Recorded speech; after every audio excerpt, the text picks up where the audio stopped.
Halfway up the stairs. It's alright, I did.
My parents never see this. Can I ask you to draw the second prize, please? How long's a week old? 94. So expressions everywhere.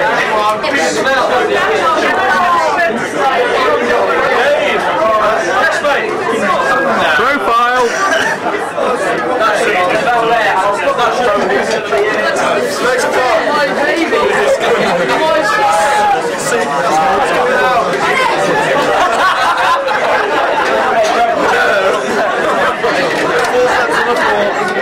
Not yet.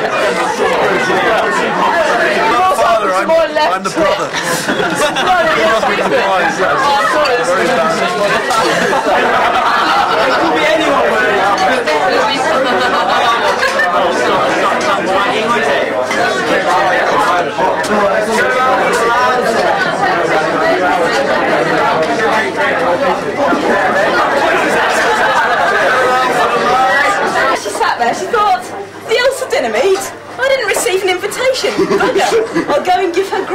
rang at the airport, and within 5 hours was on a plane from San Francisco to England. She has to go back tomorrow, so I think she deserves a special congratulations for making it.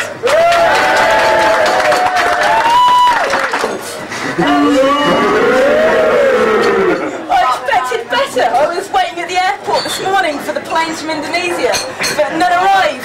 That why you didn't go caving? So, in the light of what is absent, what better man could I find than to replace him than a certain Mr. John Cooper?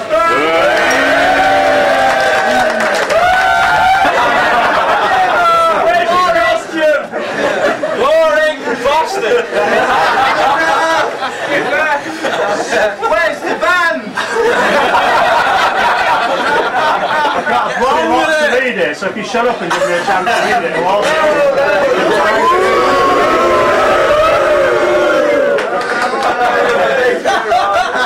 Got a speech. Get up! Sit down! You wish. Sit down! Give us a rant, John.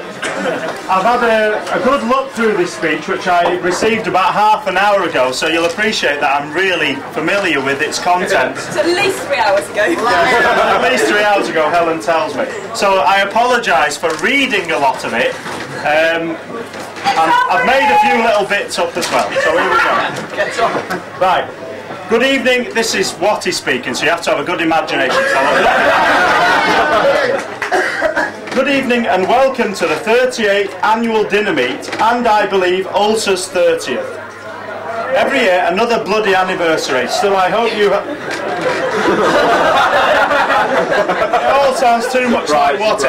It says here, we're planning to have a live satellite link-up from Indonesia to the Dales. Unfortunately, this had to be cancelled when the management of the Matahari department store complained about the misuse of their security cameras. However, you'll be pleased to hear that the business in question mysteriously burnt to the ground last week.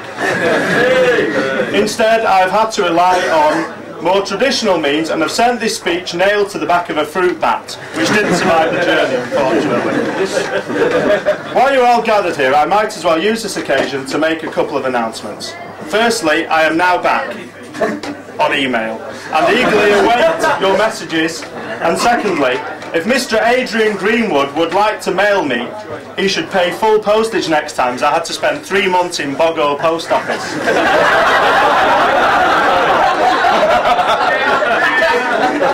There's something about a PC in the wrong address, but it says if there are any errors or omissions, blame them and not me, whatever that means.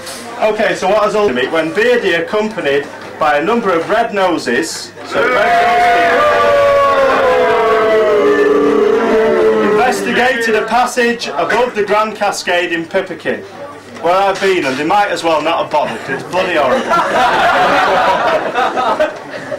Suffice it to say that if you go in from the bottom and come out at the top, it's like coming out through a certain private part of someone else's anatomy. I won't mention what part, but I'm sure you've all got a good enough imagination for that. Over the course of the year, it was forced for 400 metres via several unpleasant squeezes, I can vouch for that, to a pitch and to the surface just beneath Leckfell House. The new entrance is probably the highest in the Eastgill system and something of a bastard. And it was called by George Pott. Last year's brilliant summer also saw Beardy & Co. again, lots of name dropping here. He should be up here instead of me. He's done a lot more cave finding than I have this year. Saw him in high-level mud caverns in Mossdale. 2 trips led to the discovery of 200 metres of heavily drafting passage. There's a funny smell to it, that. Drafting bullshit! The main problem with that is nobody's ever going to go back and have a look there to see if it is heavily drafting or not. To a Hayden Cavern anniversary chamber. Unfortunately, the extension currently ends in a huge boulder choke. What a surprise! A return is planned whenever the weather improves. Yes. Work has continued in Echo Pot, where various people have apparently begun to install a central heating system. at the end of the dig. Bloody good speeches, I wish I'd written it. I'm also informed that digging has occurred in Fountains Fell, presumably amid much secrecy, and to what end I have not been told, nor do the diggers themselves have any idea. Activity has continued on the diving front, though this year you'll not get the annual report on the progress down New Gordon because there hasn't been any. Last June, ULSA divers visited the Gingling Hole extensions via the sump at the base of the Big Rift route, and some minor discoveries were made. However, God, is that it? well, sorry, there's 4 more pages. Shall we have a break while you all go to the bar? However, they were so impressed with the huge potential for fame, glory and extensive ranting that a return is planned later this year. You know, there we go. Boo fanciers I've never heard of before. In Landcliffe, he redived Poseidon Sump below Nemesis Boulder Choke and appears to have found a way on into another underwater boulder choke with no possible way out.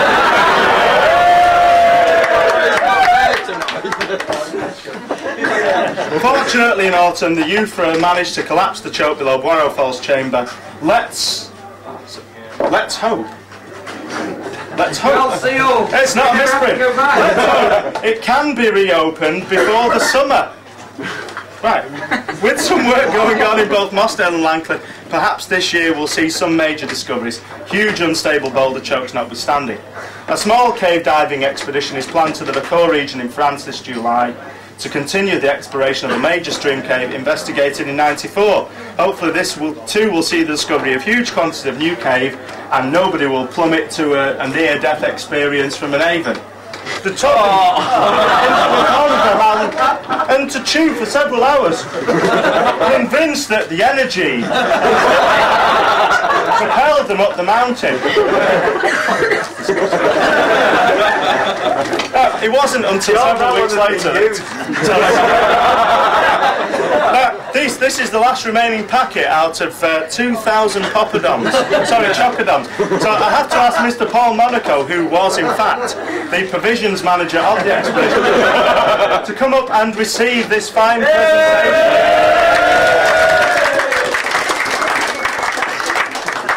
Thank you. Right, where am I? Okay. Unfortunately, due to bad weather, they had to turn back only 7,000 metres from the summit.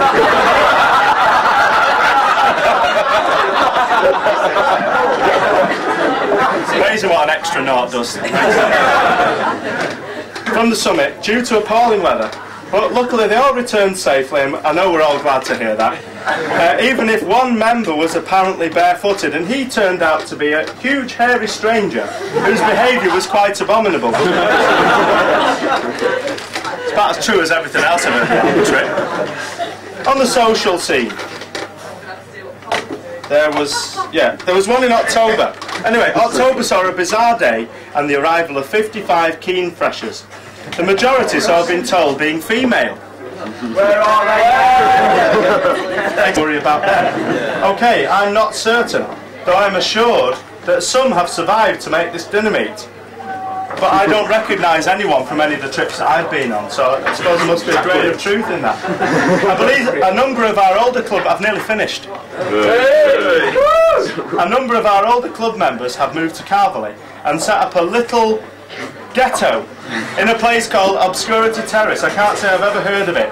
And there is a recent rumour that the whole of the membership of the NPC are planning to move to said terrace in the near future, so we await recent developments there. I'm informed that the Pennine Hut was a success and only 35 quid's worth of damage this year. Quite remarkable considering it was held on Guy Fawkes night. The Mountain Hut meet was also re-established at the new year. I hear that Jeremy has taken over as cook. And he did a sterling job. Yeah, about 10 people sick.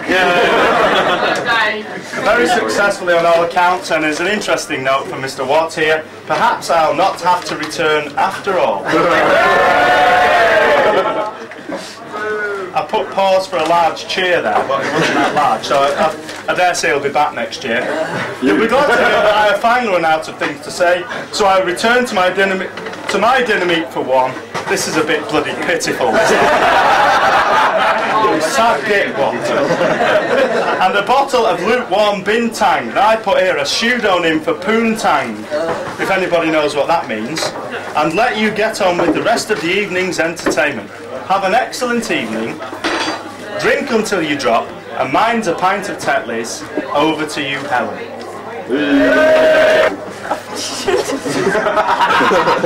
Go away, John. Okay, going back a year in time, I was exceptionally keen. I particularly remember Rob saying to me, "It's okay, you don't have to do anything till September, nothing happens." And I believed him. A few hours after he delivered his parting speech, I wandered quite happily out of the pub from the dinner meet and found a fight going on between the locals and ULSA. ULSA, of course, pulverising the locals.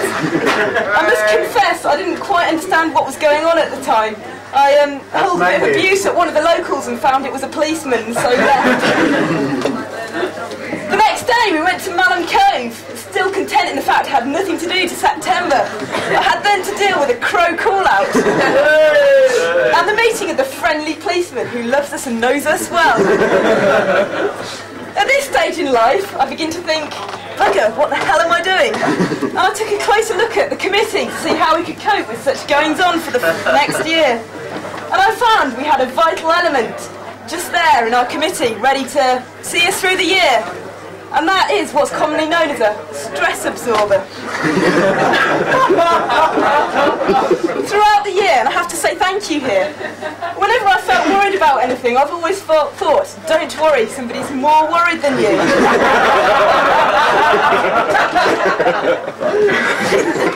But this in turn has led me to some concern. And some of you may know I have a slight bit of medical background, and I got my textbooks out, and I felt the amount of stress being placed on this person might be slightly too much.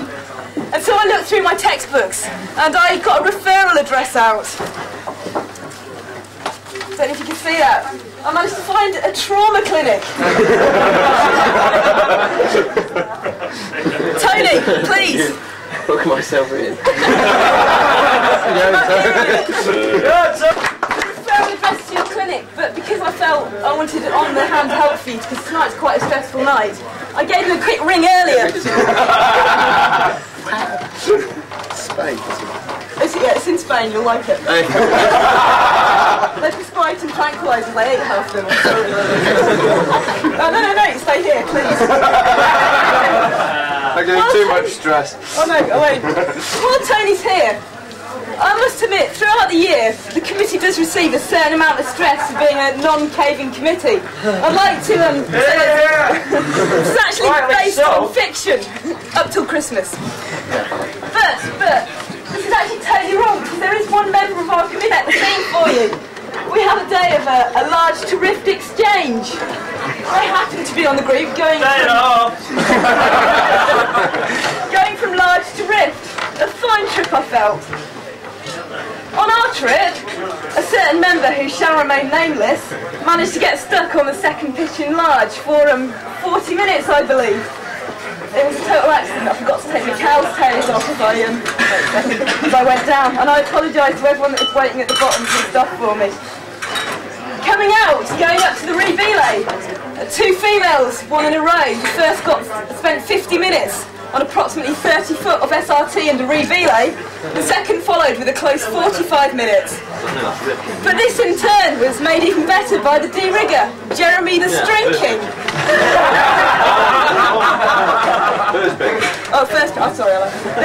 Jeremy got to the relay, which was the free hanging relay. He was practicing his de-rigging at the time and thought, superb, I'll de-rig, forgetting to pass it first.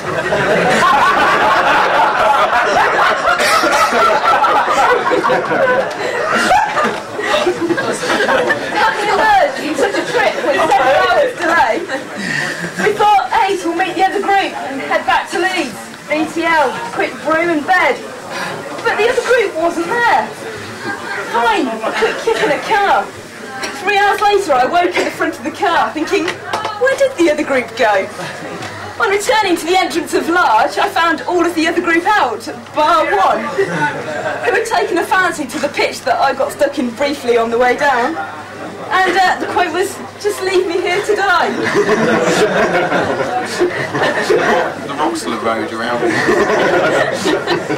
However, ULSA is a persevering club, and at 5 AM, the whole group, having gone down at 2 on the day before in the afternoon, emerged from the cave. I believe it was 7. 7 in the morning. Constructive criticism. If you know what you're doing wrong, you can sort it out. However, occasionally it gets a bit much, to be honest. Gavin, I'm going to say, where did he go? Yeah, I'm saying this is a warning to you. Constructive criticism. Take it fairly, act on it. But from time to time it comes worth just ignoring it, to be honest. I have 2 culprits in mind at this stage in life, and just to give a few examples, one a minor one. The tickets, I hope you all noticed the tickets, those that received them, they were superb. They took me ages on the computer, and I was proud of them. But the quote was, why the hell did you, well, there was something along the lines of, why spend so much time that nobody looks on them? But the map that took me no time, and I admit it was crap. But basic committee graphics, I see nothing's changed. A better example, perhaps, the Pennine Hut. Initially, the sign went out with a charge of £15. The next day I arrived in Cats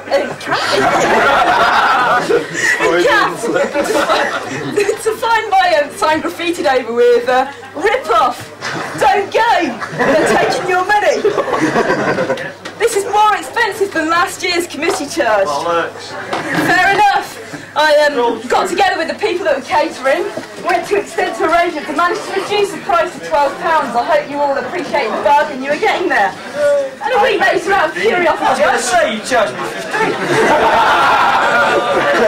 A week later, out of curiosity, I checked my check stub from the year before. £15. I do believe I undercharged last year's committee by £3. Gavin, to warn you of these people, and I have to admit this is a total chance for revenge. I believe this is one person you need to be careful of. Leslie, do you want to hold that up? The person to the left of this picture is one you want to take care when approaching. And we'd all like to know what is holding his helmet up. Huge erection! But Ben and Rob, to be honest, you've been a superb help over the year, because whenever I've done anything wrong, I have known about it. Maybe 2 months later, through other people, but I have known. And I feel that you may be running out of equipment by now. So just in case, I'd like to present you with your own set of spanners to throw in next year's works.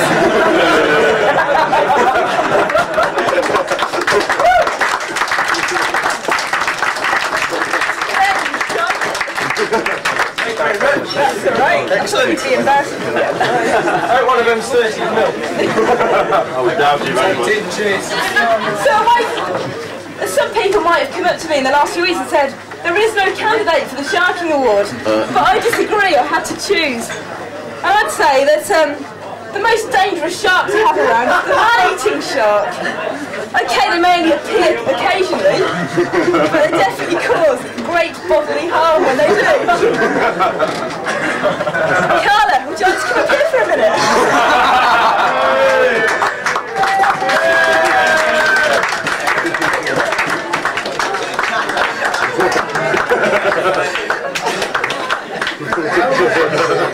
To those of you that weren't at last year's Pennine Hut, I'm very proud of being mediced. I'm pleased to be called upon to give first aid and wear the bottle of squirty cream to Rob, who I believe is here. Rob, would you like to stand it up? Carla actually managed to rip Rob's frenulum of his tongue, which had been under his tongue, with a rather over-forceful kiss goodnight, I believe.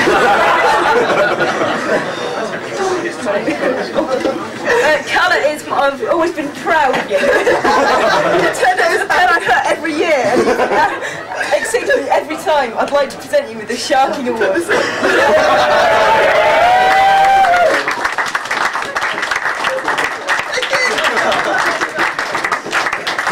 Guys should be at the corner of the bar later.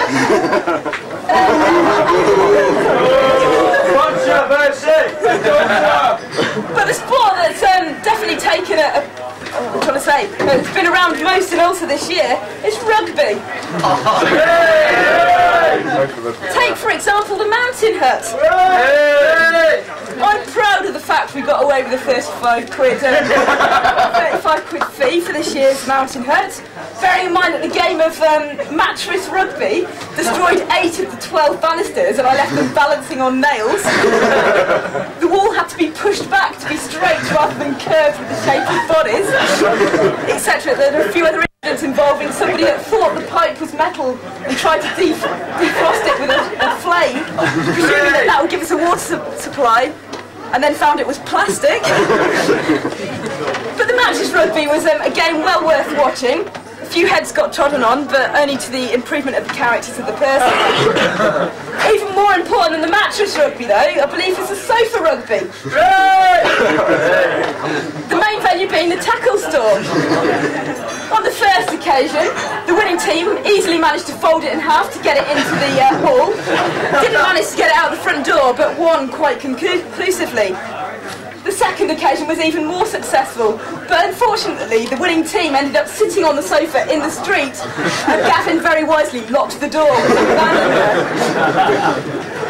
However, the initiators were, you are a sofa rugby champion.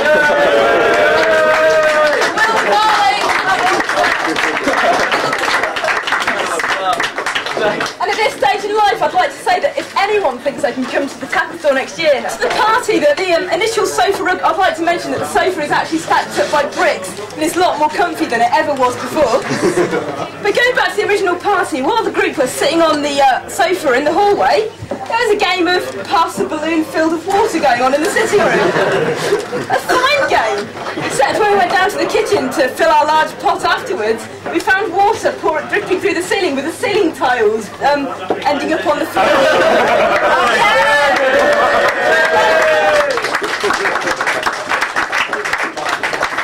I got evicted because I put one of these in the light fitting. That's all right. Dirty slapper. There you go. Though when you're sorting these kind of out. Overall, it's been a good year for ULSA, but there has been one particularly sad event that I feel needs mention along the Birkwood Canal. The boats turned upside down. I think say you got a bit cold and had a bad day, the understatement of the year. It still came back. The next trip that I noticed on was Lancaster. I heard rumours that you're almost swept away in the main drain.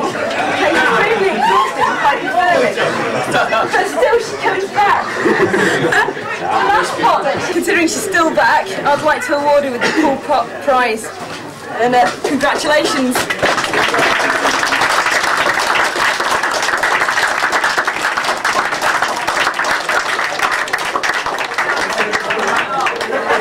Surveys for you as well. But the story of Bar Pot doesn't quite end there. There's two aspects of it. The first is that Footleg, accompanied by two fine female freshers, managed to spend 3 hours going from the main chamber to Bar Pot. Quite a significant point, and I'm proud of you for it. But the second point is, I'd like to read a note that was left for us in the tackle store. And it reads like this: do not de-rig Bar Pot if the new ULSA Troll tackle bag is at the bottom of the big pitch. If the bag is at the top of the pitch, go ahead and de-rig. If you go out before us, take the bag from the bottom of the pitch to the top, so we know to de-rig ourselves. Superb instructions, I was proud of them. But the group in question arrived at the bottom of Bar Pot and found the bag at the bottom. Not that they think, yes, ULSA had been fine and followed our instructions, but they thought they must have gone out by now and not followed the leaflet, and so de-rigged. A couple of hours later on the mistake was noticed, and the search party sent back to honourably recapture Footleg and the two freshers. He was loving it, really. I'd like to present this to De-Rigger of the Year in 1996, Eric Cannon.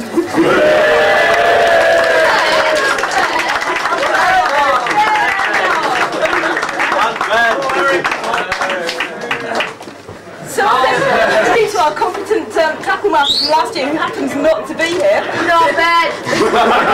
Who, on not being out of bed when the transport arrived from the tackle store, elected to drag it through the streets of Leeds by looping it over a scaffolding pole. I'd like to show you what's left of the middle of our 110-metre rope that you would have been abseiling on tomorrow. However, we did manage to salvage 2 others and we will be there. So, I hope you'll have a good night for the rest of tonight. I think we just have the fancy dress left that I've left in Adrian's capable hands, and then it's on with the pints. Adrian.